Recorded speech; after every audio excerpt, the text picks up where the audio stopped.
Hi friends, young rebel star Prabhas Salaar లాంటి block buster movie తర్వాత ప్రభాస్ నటించిన చిత్రం కల్కి 2898 ఏడి. ఎప్పుడో మహాభారత కాలం నుంచి 2028 98 వరకు జరిగిన స్టోరీ మొత్తాన్ని మనకి కల్కి మూవీలో చూపించబోతున్నారనమాట.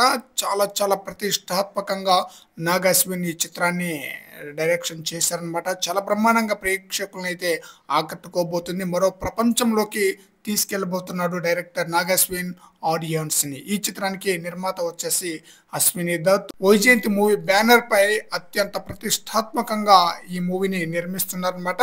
ఈ మూవీ యొక్క సాలిడ్ అప్డేట్ అనేది ఈ నెల 17వ తేదీన అనౌన్స్ చేయబోతున్నారనమాట. ఈ మూవీ రిలీజ్ డేట్ ని అన్ని కుదిరినట్లయితే ఏప్రిల్ 9నే ఈ మూవీని మనం చూసేవాళ్ళం. బట్ కొన్ని అనివార్య కారణాలు అలాగే ఎలక్షన్స్ ఎఫెక్ట్ వలన ఈ మూవీ రిలీజ్ డేట్ ని అయితే పోస్ట్ పోన్ చేసి మే 30న రిలీజ్ చేయడానికి ప్లాన్ అయితే చేసుకున్నారట. వాటికి సంబంధించిన అప్డేట్ అయితే ఈ నెల 17వ తేదీన రాబోతుంది.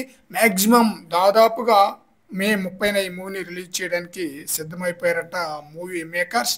ఈ మూవీకి సంబంధించిన రిలీజ్ డేట్ యొక్క అఫీషియల్ అనౌన్స్మెంట్ ఈ నెల 17వ తేదీన రాబోతుంది అనమాట. మే 30న ఈ సినిమా రిలీజ్ అయితే మంచి ఓపెనింగ్స్ రాబట్టడం ఖాయం అనమాట. ఎందుకంటే సమ్మర్ సీజన్లో ఈ సినిమాలు చూడడానికి ఎంతో ఆసక్తి చూపిస్తుంటారు ఉద్యోగస్తులు అలాగే విద్యార్థులు. అందువల్ల మంచి ఓపెనింగ్స్ రాబట్టడం ఖాయం. ఫ్రెండ్స్, ఈ వీడియోపై మీ యొక్క అభిప్రాయాన్ని కామెంట్ సెక్షన్లో తెలియజేయండి ఫ్రెండ్స్.